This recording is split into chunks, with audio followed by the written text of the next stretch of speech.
Assalamualaikum warahmatullahi wabarakatuh. Waalaikumsalam warahmatullahi wabarakatuh. Bertemu lagi bersama kami dalam program Kurma Kuliah Ramadan. Program ini adalah salah satu program dari 10 program yang telah diluncurkan oleh Kantor Wilayah Kementerian Agama Provinsi Sumatera Barat. Nah, dalam sesi kali ini telah hadir bersama kita narasumber yang istimewa. Beliau adalah Dr. Haji Helmi MAG yang merupakan Kepala Kantor Wilayah Kementerian Agama Provinsi Sumatera Barat. Assalamualaikum warahmatullahi wabarakatuh. Waalaikumsalam warahmatullahi wabarakatuh. Apa kabar nih Pak, sehat? Alhamdulillah. Masih puasa ya Pak? Iya. Wah, saya kalau ketemu Bapak nih jadi grogi saya Pak. Nggak biasa gitu ya. Tapi Alhamdulillah sampai hari ini kita masih diberi kesehatan dan kesempatan untuk menjalankan ibadah puasa Ramadan tahun 2023 Hijriah. 2023 Masehi atau 1444 Hijriah. Pak, ini kita kalau bicara Ramadan itu ada suatu malam yang selalu diburu oleh umat muslim, yaitu malam Lailatul Qadar. Iya. Nah, seperti apa sih Pak malam Lailatul Qadar itu? Baik, bismillahirrahmanirrahim. Assalamualaikum warahmatullahi wabarakatuh. Alhamdulillahilladzi anzalal Qur'an hudan linnas wa bayyinatin minal huda wal furqan. Para pemirsa, kaum muslimin dan muslimat, wabil khusus ini host luar biasa hari ini. Kita pada kesempatan kurma ini dalam bentuk podcast, jadi kita bicara santai saja, membahas tema-tema menarik. Untuk kali ini kita berbicara tentang Lailatul Qadar.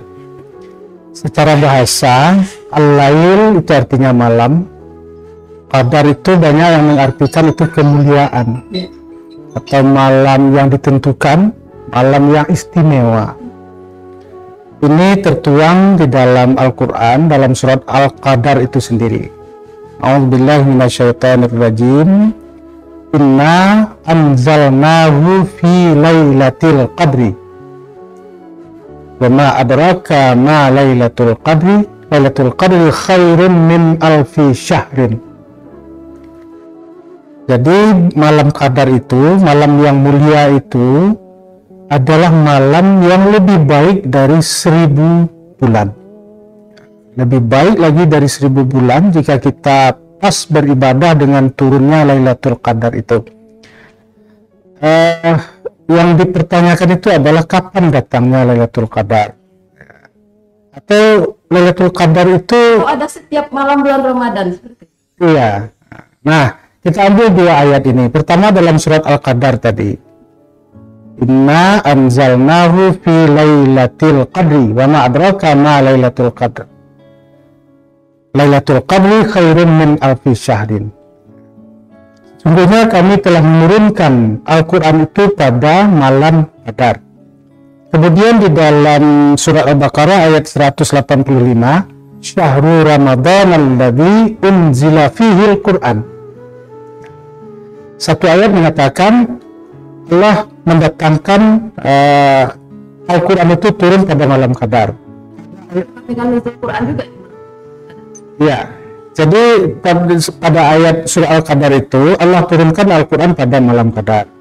Di dalam surat Al-Baqarah dikatakan bulan Ramadan, bulan yang diturunkannya Al-Quran. Nah, kan dapat kita ambil konklusinya itu, bahwa Al-Quran turun malam Qadar. Al-Quran turun di bulan Ramadan, artinya malam Qadar itu adanya di bulan Ramadan. Nah, jadi hanya pada bulan Ramadan.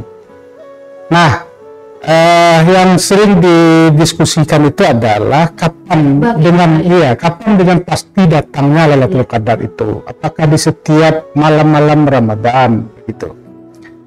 Dari informasi-informasi yang kita dapatkan baik dari Al-Quran maupun dalam hadis-hadis Rasulullah SAW itu tidak ada menentukan kapan pastinya, tidak ada.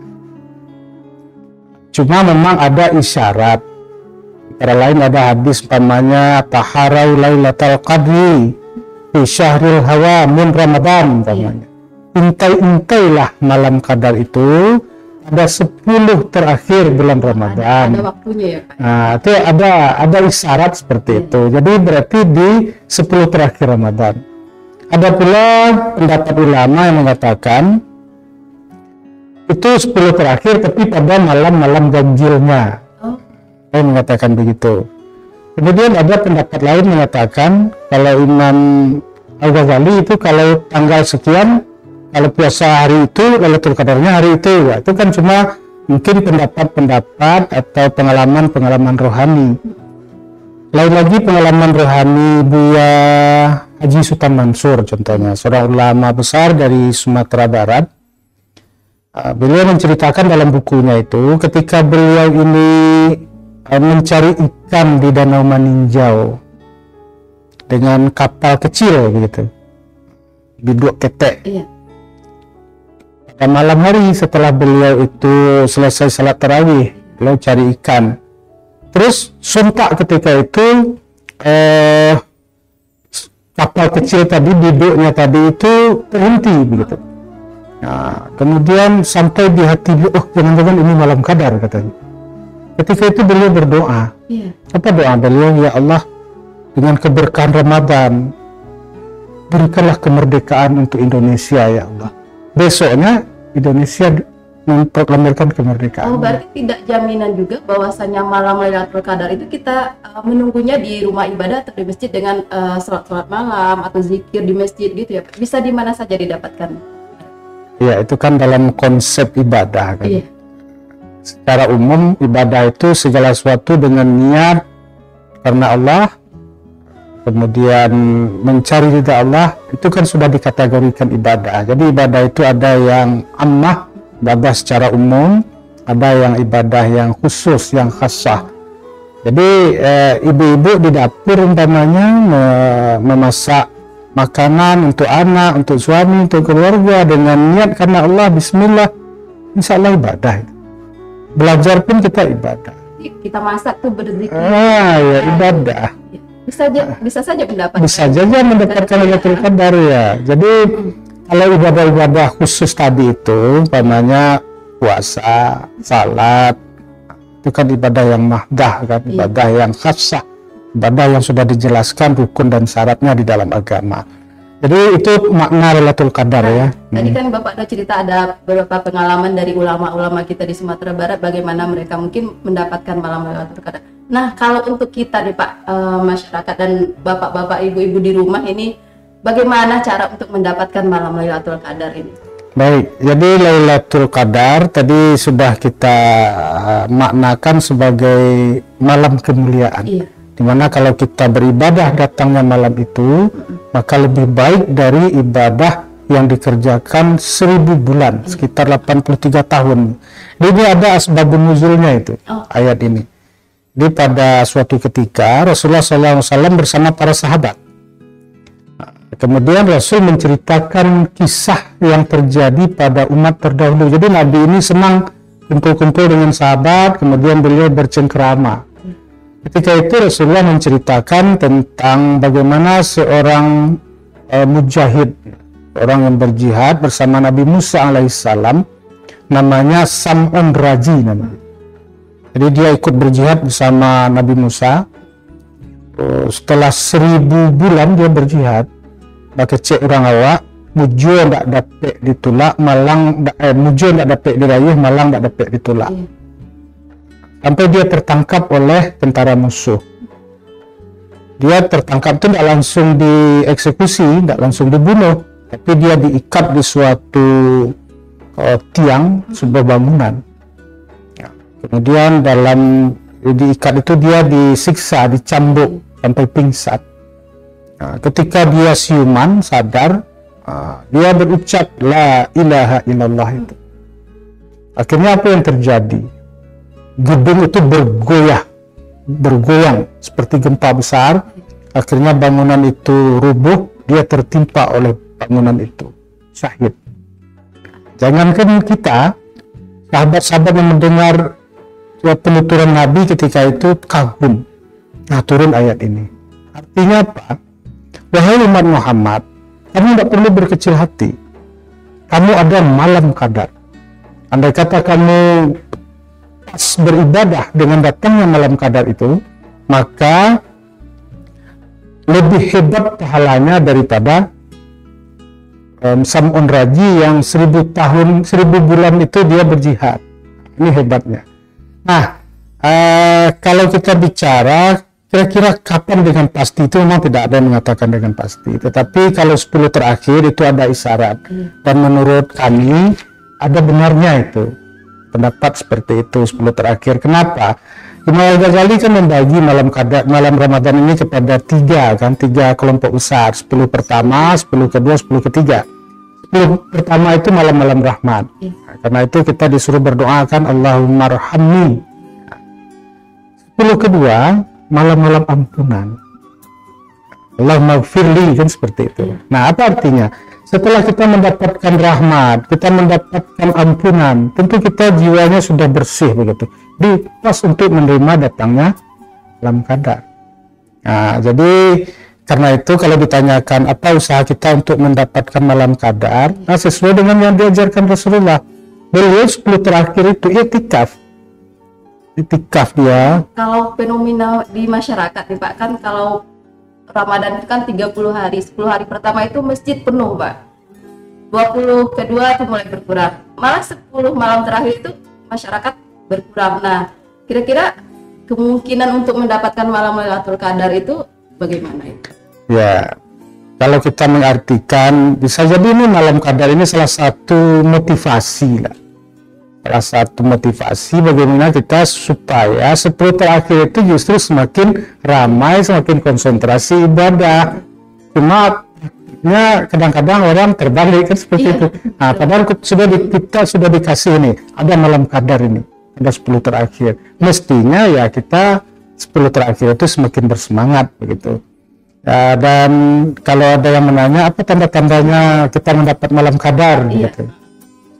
Ya, mau ditanyakan itu kan? Tadi kan kita sudah mendengar juga kisah-kisah Nabi, tadi ada kisah sahabat Nabi. Nah, kalau kita orang awam ini Pak, bagaimana kita menentukan bahwasanya oh ini malam Lailatul Qadar, oh kita mendapatkan Lailatul Qadar? Mungkin ada sedikit tanda atau syarat-syarat, isyarat gitu. Iya. Jadi kalau orang-orang tua dulu mengatakan tanda kita dapat malam qadar itu apa, katanya air beku katanya. Tanaman sujud. Benar waktu kecil Pak, iya. Tanaman sujud, para hewan-hewan bersalawat, seperti itu. Mungkin kalau kita artikan secara lafzi, secara lafaz, mungkin tidak mungkinlah ada air beku, kecuali air bekunya di kulkas kan. Kemudian tanaman sujud, hewan-hewan bertasbih. Jadi mungkin ini maknanya makna majazi ya, makna kiasan. Artinya orang tua kita tidak salah itu. Artinya kalau air beku itu artinya adalah berubah. Kalau air menjadi beku artinya dari zat cair menjadi zat padat. Mungkin selama ini kita lalai, selama ini mungkin kita pelit, sekarang jadi pemurah. Kalau dulu itu kita lalai, sekarang jadi taat. Kan ada perubahan secara drastis yang terjadi di diri kita. Itu ada, bisa kita rasakan. Berarti perubahan di batin, di diri kita sendiri, berarti bukan air yang beku secara harfiah itu. Nah, jadi kalau kami memaknakan itu adalah maknanya makna majas ya, makna kiasan. Kemudian kalau dikatakan tanaman ruku, sujud, tanaman itu kan, manusia ini kan terdiri dari unsur hewan, unsur nabati, kan seperti itu. Dalam diri kita ada unsur nabati. Apa contohnya? Orang itu kan ingin tinggi terus dari orang lain. Kalau tanaman sifatnya kan ingin tinggi terus, karena dia mencari cahaya matahari ke atas. Jadi kalau bisa dia saja yang hebat, anak-anak dia yang hebat, orang lain di bawahnya semua. Itu namanya sifat tanaman, sifat nabati. Nah, itu sekarang yang mulai sujud. Sifat itu yang mulai kita hilangkan. Jadi orang yang dapat malam qadar itu ya tidak ada lagi sifat begitu dia. Kalau hewan para bertasbih, betul. Karena hewan itu juga kita perhatikan itu ketika subuh umpamanya, mereka sudah berkicau, dia membangunkan manusia. Ayam berkokok. Kadang-kadang kita kalah pula dari ayam. Bangun ayam ya? Ya, barangkali ini sekilas kita cerita tentang malam qadar. Mudah-mudahan Ramadan tahun ini kita dapatkan ya. Alhamdulillah. Sudah banyak ya pemirsa, sudah banyak pengalaman juga yang diceritakan oleh Pak Kanwil kepada kita semua. Cuman Pak, kalau kita mau mendapatkan atau kita berada di malam-malam Lailatul Qadar itu, doa apa yang mesti kita baca itu Pak? Ya, sesungguhnya semua doa itu kan baik, tetapi memang ada doa khusus. Ininya begini, Bismillahirrahmanirrahim. Allahumma innaka afwun karimun tuhibbul wa fa'fu anna. Itu ada doa yang diajarkan dan itu diamalkan oleh para ulama-ulama kita tentang Lailatul Qadar ini. Tapi kalau kita ingin menambah ada doa khusus lagi ya silahkan. Makanya ya Allah berikanlah saya rezeki sekian, silahkan.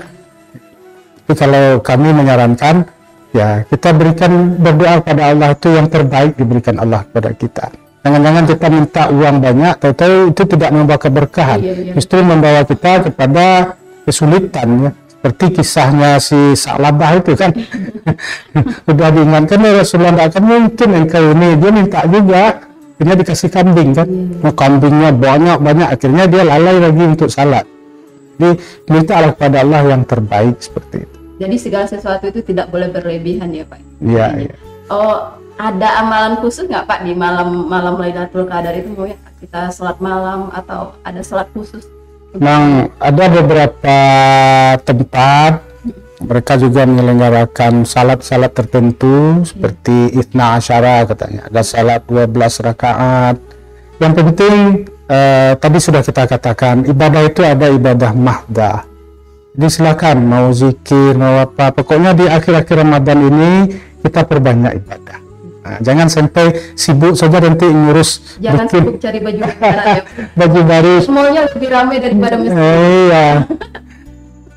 Baik, pemirsa, menarik sekali apa yang dibicarakan oleh narasumber kita hari ini. Alhamdulillah kita sudah mengerti dan paham apa itu yang dimaksud dengan apa itu malam Lailatul Qadar, bagaimana cara mendapatkannya, dan kapan malam Lailatul Qadar itu datang di malam-malam bulan Ramadan.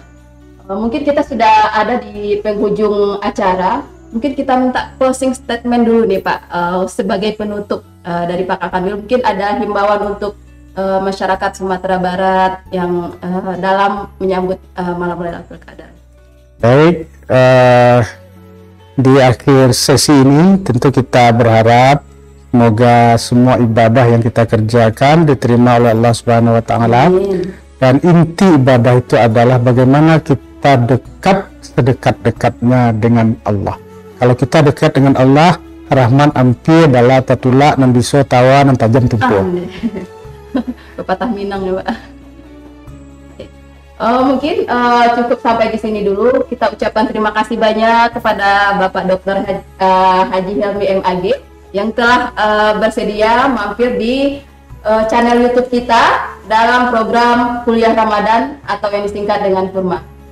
Saya pamit undur diri. Wassalamualaikum warahmatullahi wabarakatuh. Waalaikumsalam warahmatullahi wabarakatuh. Terima kasih Pak Kanwil.